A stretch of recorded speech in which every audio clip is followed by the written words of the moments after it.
A Case of Identity by Conan Doyle. My dear fellow, said Sherlock Holmes, as we sat on either side of the fire in his lodgings at Baker Street, life is infinitely stranger than anything that the mind of man could invent. We would not dare to conceive of things that are really mere commonplaces of existence.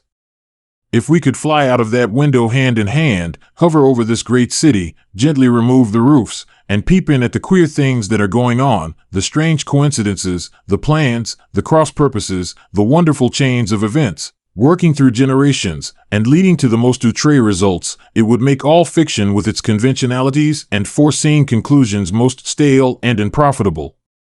And yet, I am not convinced of it, I answered. The cases that come to light in the papers are, as a rule, bald enough and vulgar enough.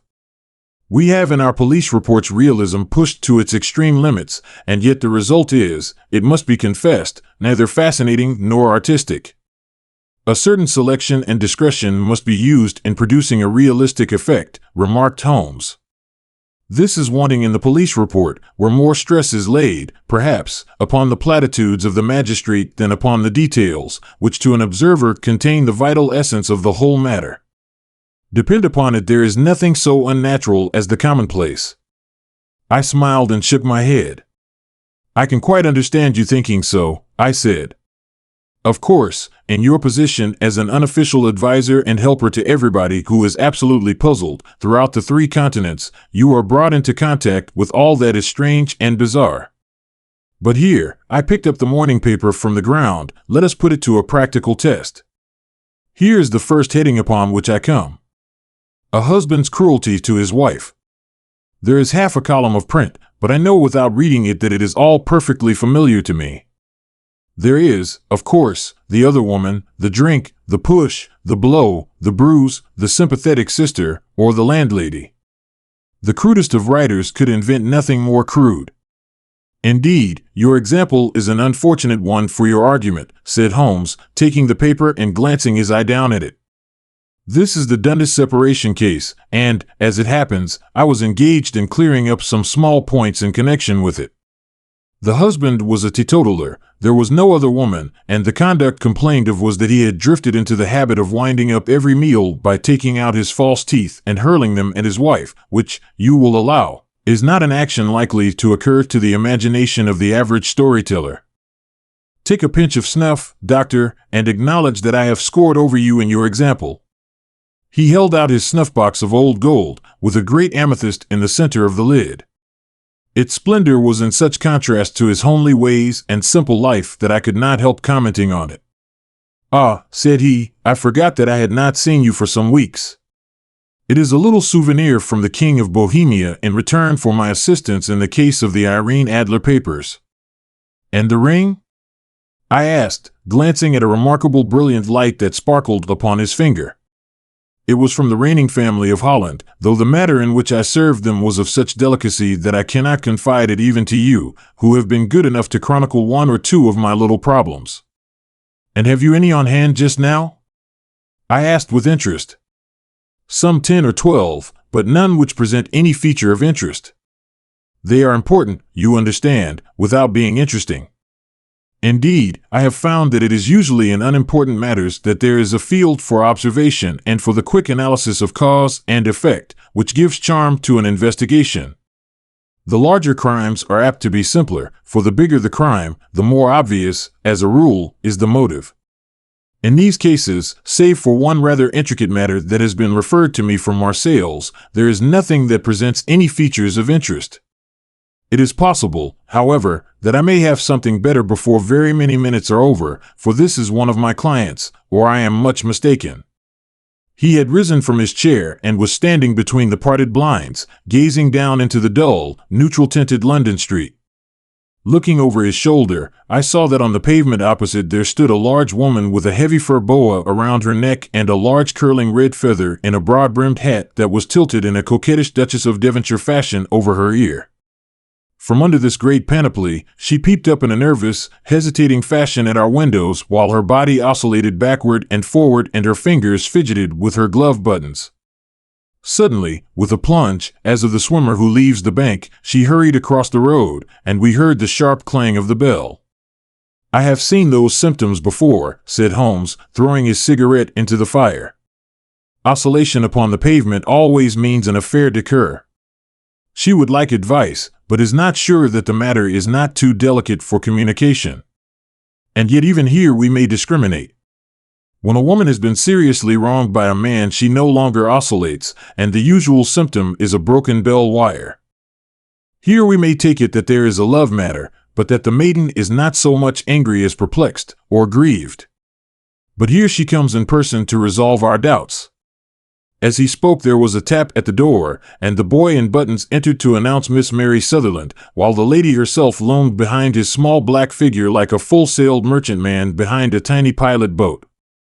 Sherlock Holmes welcomed her with the easy courtesy for which he was remarkable, and having closed the door and bowed her into an armchair, he looked her over in the minute and yet abstracted fashion which was peculiar to him. "Do you not find," he said, "that with your short sight it is a little trying to do so much typewriting?" "I did at first," she answered, "but now I know where the letters are without looking." Then, suddenly realizing the full purport of his words, she gave a violent start and looked up, with fear and astonishment upon her broad, good-humored face. "You've heard about me, Mr. Holmes," she cried, "else how could you know all that?" "Never mind," said Holmes, laughing, "it is my business to know things. Perhaps I have trained myself to see what others overlook.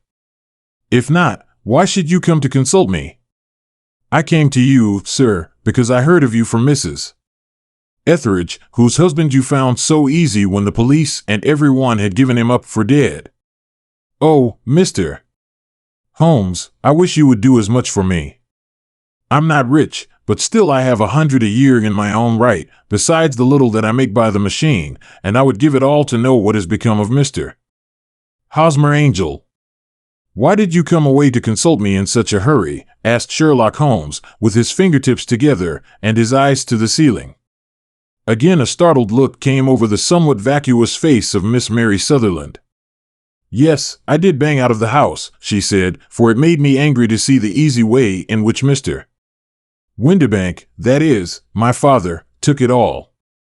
He would not go to the police, and he would not go to you, and so at last, as he would do nothing, and kept on saying that there was no harm done, it made me mad, and I just on with my things and came right away to you." "Your father," said Holmes, "your stepfather, surely, since the name is different." "Yes, my stepfather. I call him father, though it sounds funny, too, for he is only 5 years and 2 months older than myself." "And your mother is alive?" "Oh yes, mother is alive and well. I wasn't best pleased, Mr. Holmes, when she married again so soon after father's death, and a man who was nearly 15 years younger than herself. Father was a plumber in the Tottenham Court Road, and he left a tidy business behind him, which mother carried on with Mr. Hardy, the foreman, but when Mr. Windibank came he made her sell the business, for he was very superior, being a traveler in wines.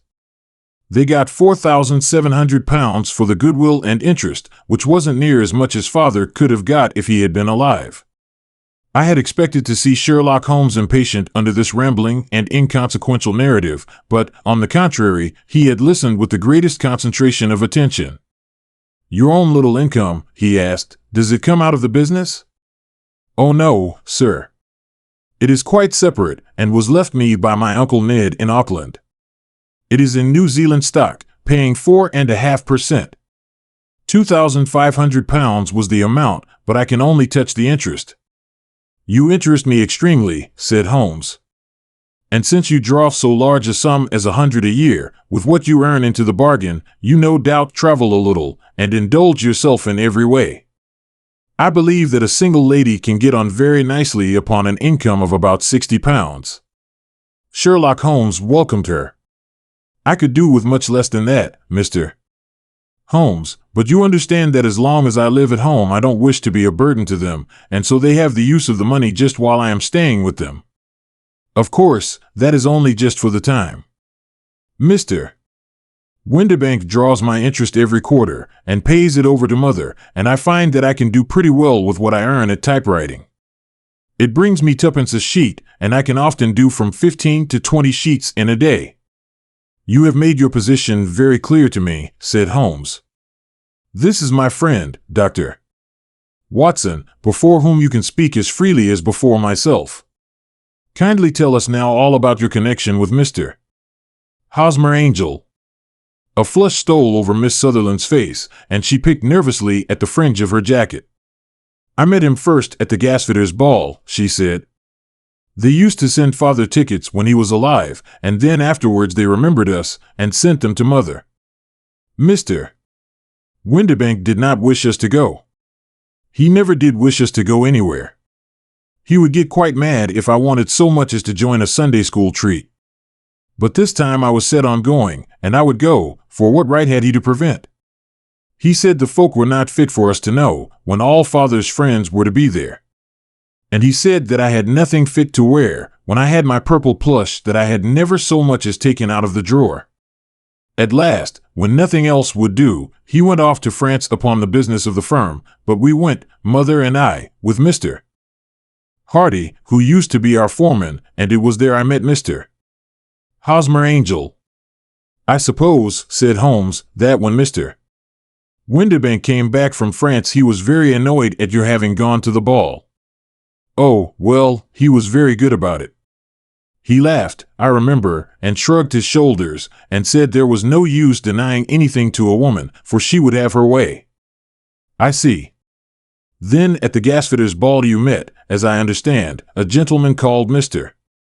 Hosmer Angel. Yes, sir.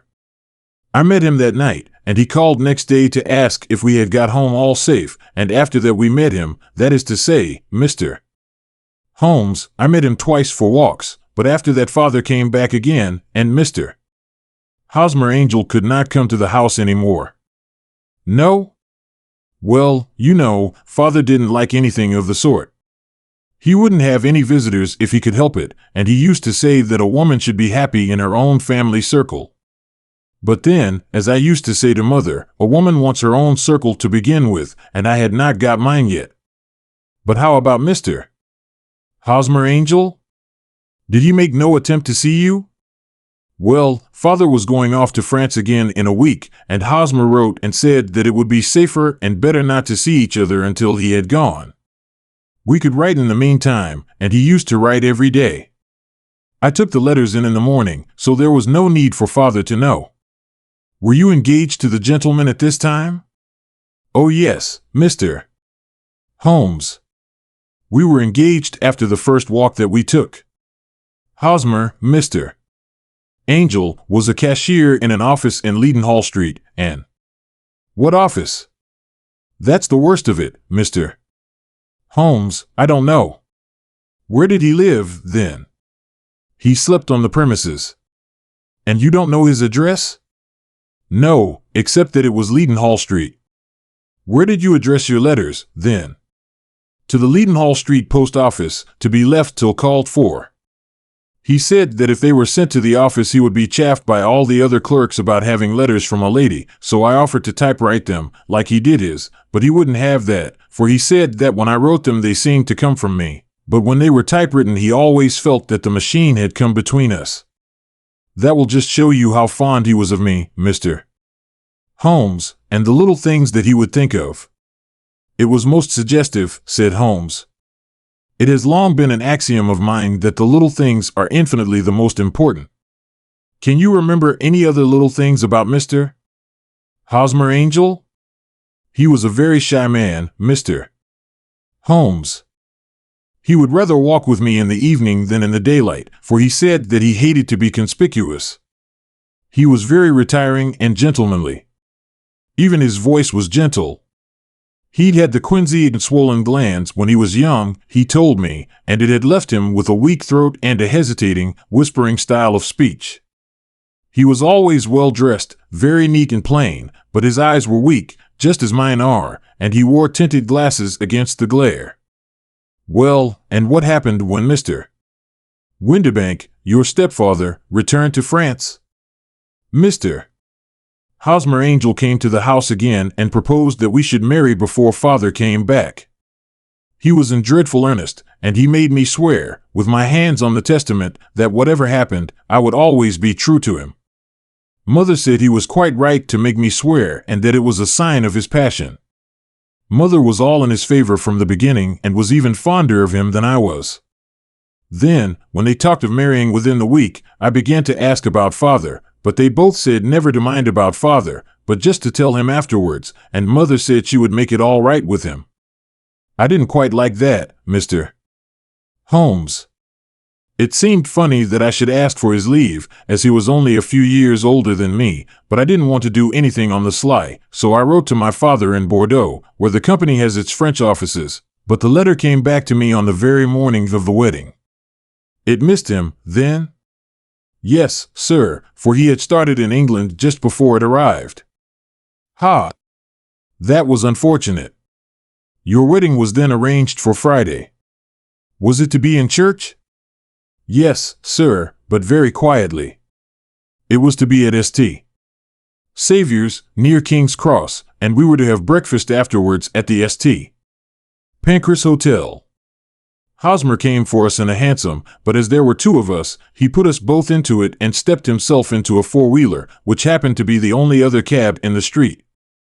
We got to the church first, and when the four-wheeler drove up, we waited for him to step out, but he never did, and when the cabman got down from the box and looked, there was no one there.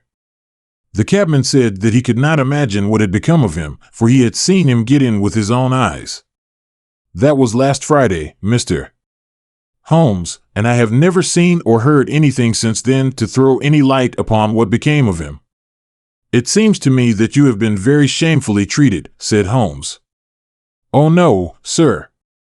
He was too good and kind to leave me so. Why, all the morning he was saying to me that, whatever happened, I was to be true, and that even if something quite unforeseen occurred to separate us, I was always to remember that I was pledged to him, and that he would claim his pledge sooner or later. It seemed strange talk for a wedding morning, but what has happened since gives a meaning to it. Most certainly it does. Your own opinion is, then, that some unforeseen catastrophe has occurred to him. Yes, sir. I believe that he foresaw some danger, or else he would not have talked so. And then I think that what he foresaw happened. But you have no notion as to what it could have been? None. One more question. How did your mother take the matter? She was angry, and said that I was never to speak of the matter again. And your father? Did you tell him? Yes, and he seemed to think, with me, that something had happened, and that I should hear of Hosmer again. As he said, what interest could anyone have in bringing me to the doors of the church, and then leaving me? Now, if he had borrowed my money, or if he had married me and got my money settled on him, there might be some reason, but Hosmer was very independent about money, and never would look at a shilling of mine. And yet, what could have happened? And why could he not write? Oh, it drives me half mad to think of. And I can't sleep a wink at night. She pulled a little handkerchief out of her muff and began to sob heavily into it. I shall glance into the case for you, said Holmes, rising, and I have no doubt that we shall reach some definite result. Let the weight of the matter rest upon me now, and do not let your mind dwell upon it further. Above all, try to let Mr. Hosmer Angel vanish from your memory, as he has done from your life. Then you don't think I'll see him again? I fear not. Then what has happened to him? You will leave that question in my hands. I should like an accurate description of him and any letters of his that you can spare. I advertised for him in last Saturday's Chronicle, she said. Here is the slip, and here are 4 letters from him. Thank you. And your address? No. 31, Lyon Place, Camberwell. Mr. Angel's address you never had, I understand.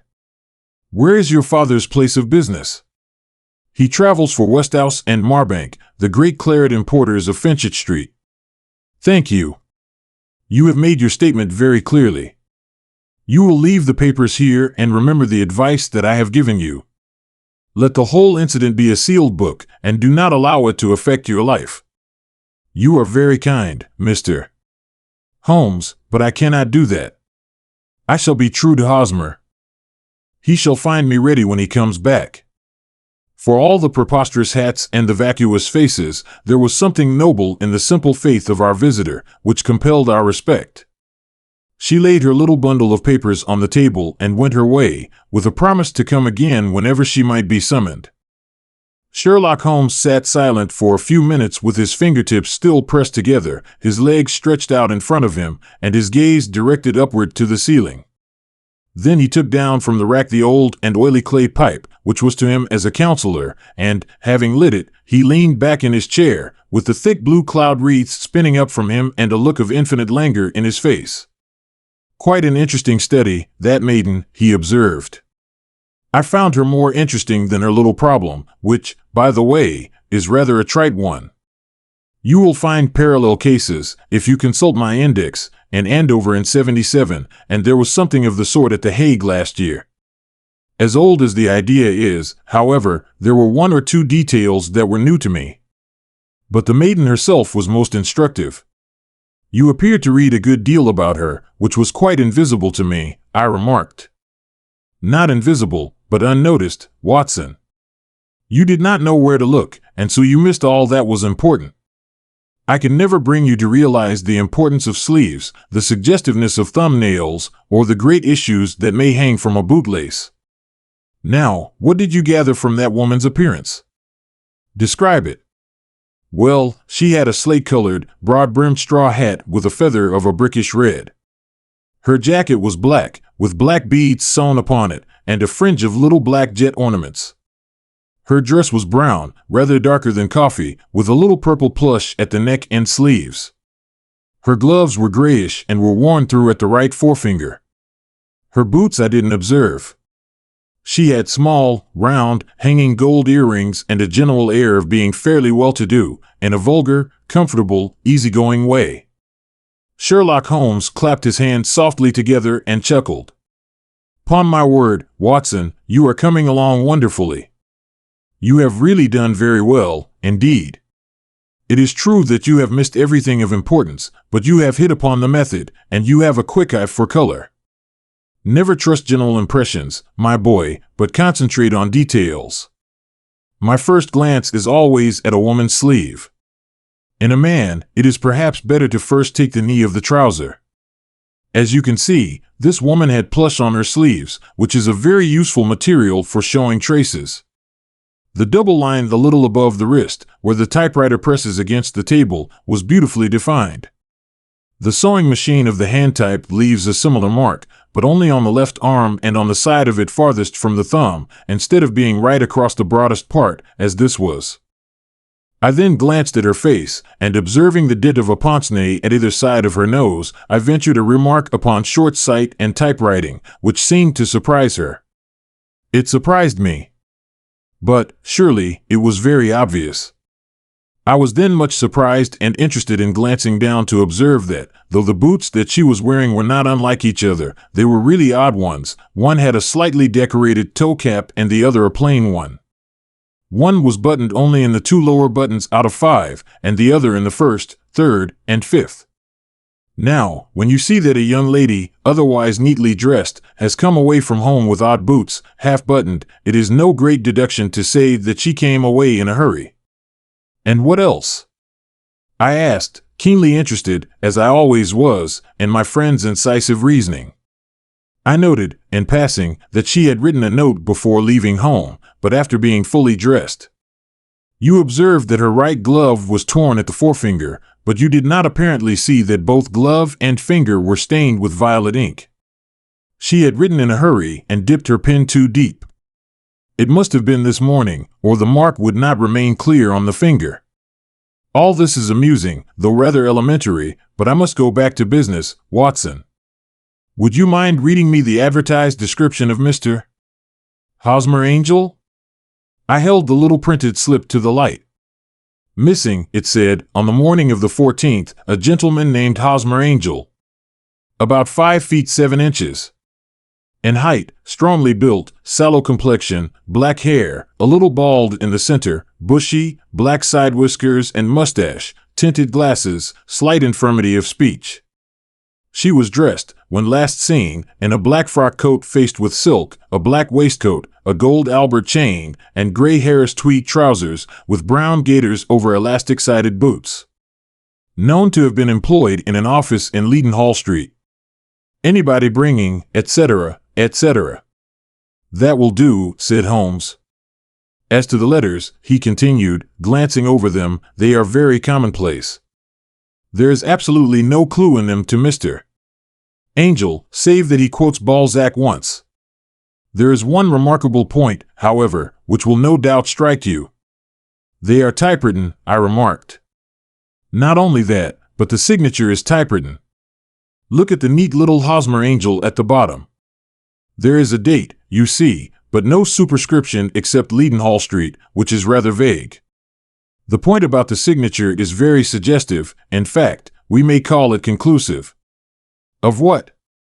My dear fellow, is it possible you do not see how strongly it bears upon the case?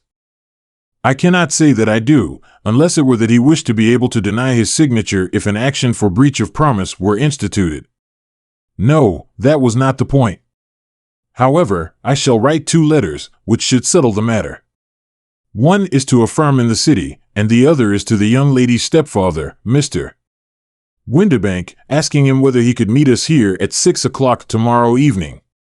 It is just as well that we should do business with the male relatives.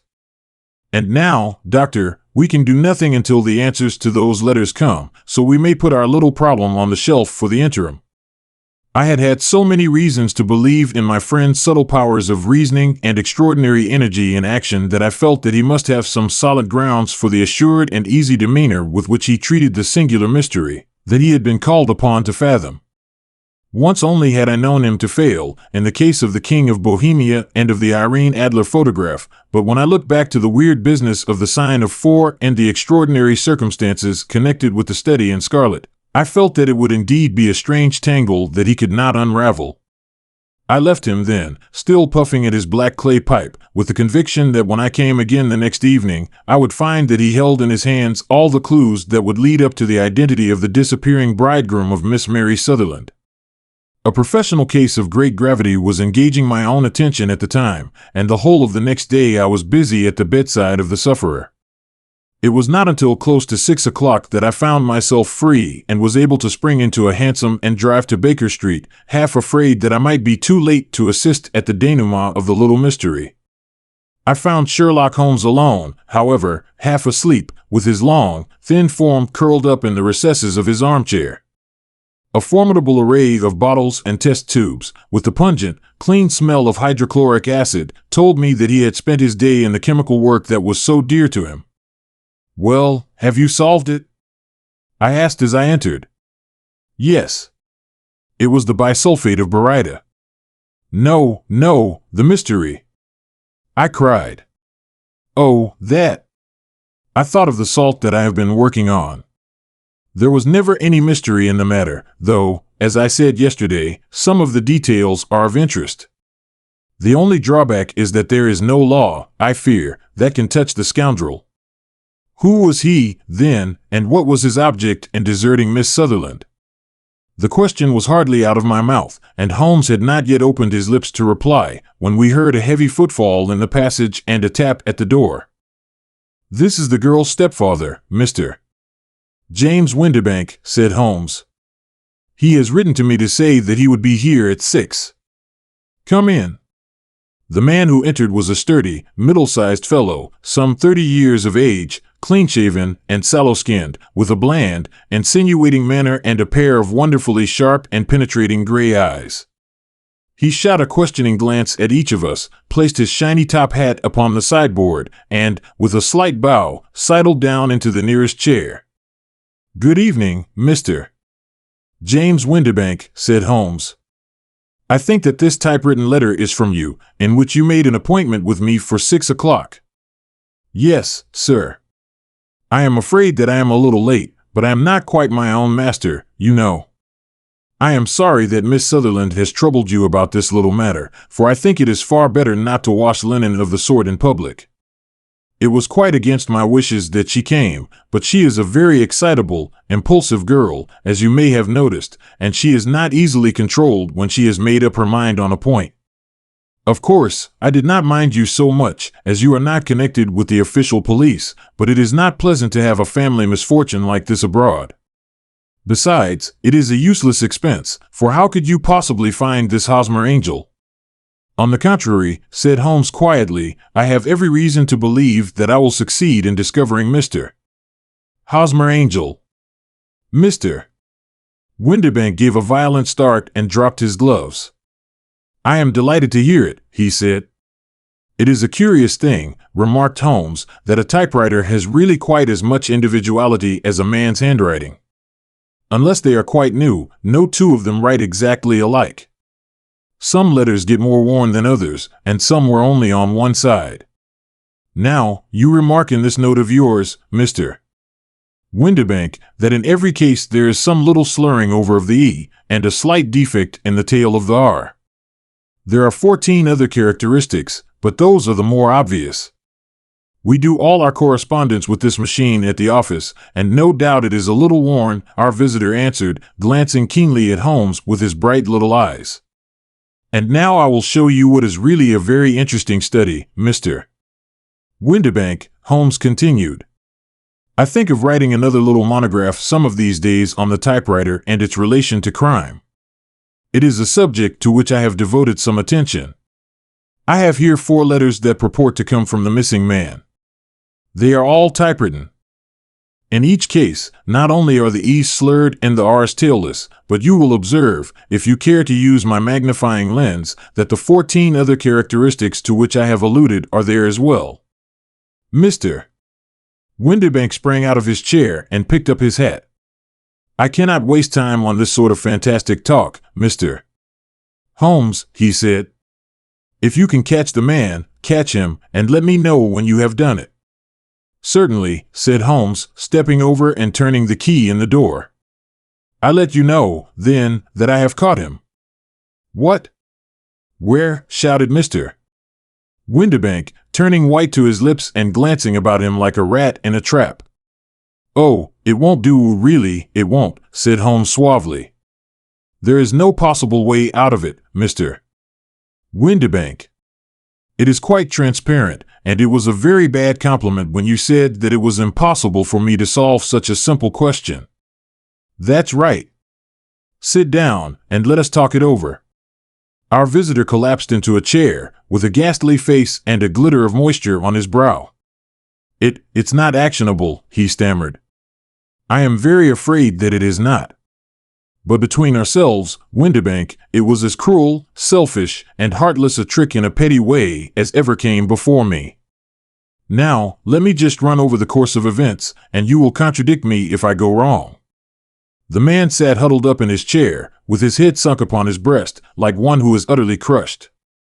Holmes stuck his feet up on the corner of the mantelpiece and, leaning back with his hands in his pockets, began talking, rather to himself, as it seemed, than to us. The man married a woman very much older than himself for her money, he said, and he enjoyed the use of the money of the daughter as long as she lived with them. It was a considerable sum for people in their position, and the loss of it would have made a serious difference. It was worth the effort to preserve it. The daughter was of a good, amiable disposition, but affectionate and warm-hearted in her ways, so that it was evident that with her fair personal advantages and her little income, she would not be allowed to remain single long. Now her marriage would mean, of course, the loss of 100 a year, so what does her stepfather do to prevent it? He takes the obvious course of keeping her at home and forbidding her to seek the company of people of her own age. But soon he found that that would not answer forever. She became restive, insisted upon her rights, and finally announced her positive intention of going to a certain ball. What does her clever stepfather do, then?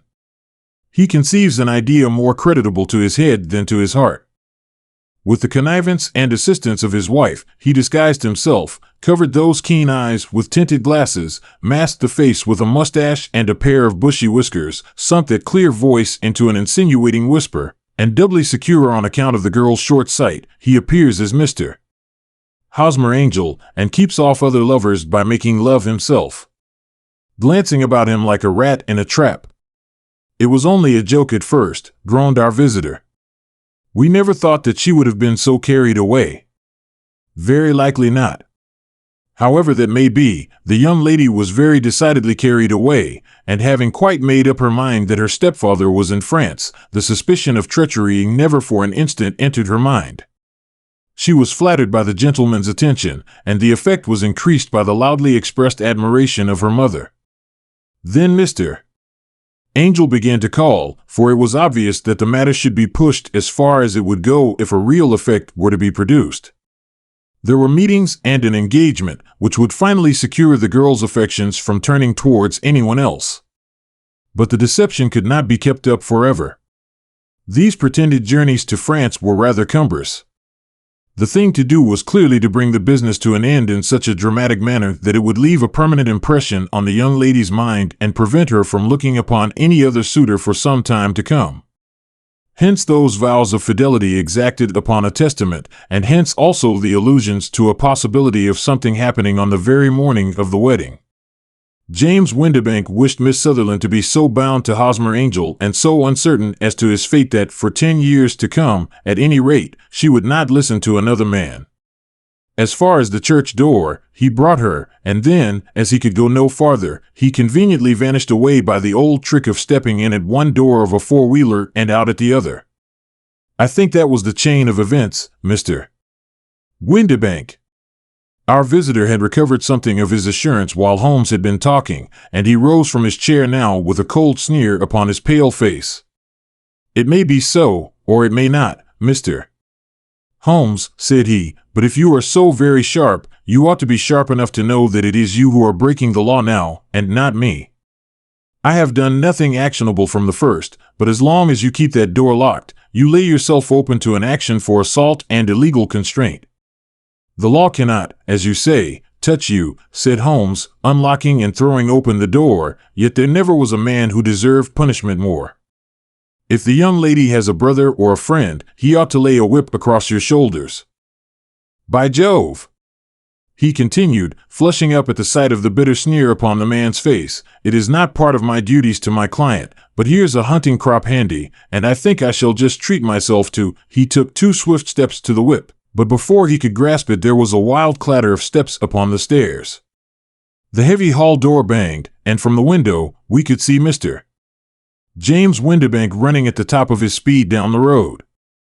"There's a cold-blooded scoundrel," said Holmes, laughing, as he threw himself down into his chair once more. "That fellow will rise from crime to crime until he does something very bad and ends on a gallows. The case has, in some respects, been not entirely devoid of interest." "I cannot now entirely see all the steps of your reasoning," I remarked. "Well, of course it was obvious from the first that this Mr. Hosmer Angel must have some strong object for his curious conduct, and it was equally clear that the only man who really profited from the incident, as far as we could see, was the stepfather. Then the fact that the 2 men were never together, but that one always appeared when the other was away, was suggestive. So were the tinted spectacles and the curious voice, which both hinted at a disguise, as did the bushy whiskers. My suspicions were all confirmed by his peculiar action in typewriting his signature, which, of course, inferred that his handwriting was so familiar to her that she would recognize even the smallest sample of it. You see, all these isolated facts, together with many minor ones, all pointed in the same direction. And how did you verify them? Having once spotted my man, it was easy to get corroboration. I knew the firm for which this man worked. Having taken the printed description, I eliminated everything from it that could be the result of a disguise, the whiskers, the glasses, the voice, and sent it to the firm with a request that they inform me whether it answered the description of any of their travelers. I had already noticed the peculiarities of the typewriter, and I wrote to the man himself at his business address, asking him if he would come here. As I expected, his reply was typewritten and revealed the same trivial but characteristic defects. The same post brought me a letter from Westhouse and Marbank of Finchett Street to say that the description tallied in every respect with that of their employee, James Windibank. Voila tout! And Miss Sutherland? If I tell her, she will not believe me. You may remember the old Persian saying, "There is danger for him who takes the tiger cub, and danger also for whosoever snatches a delusion from a woman." There is as much sense in Hafiz as in Horace, and as much knowledge of the world.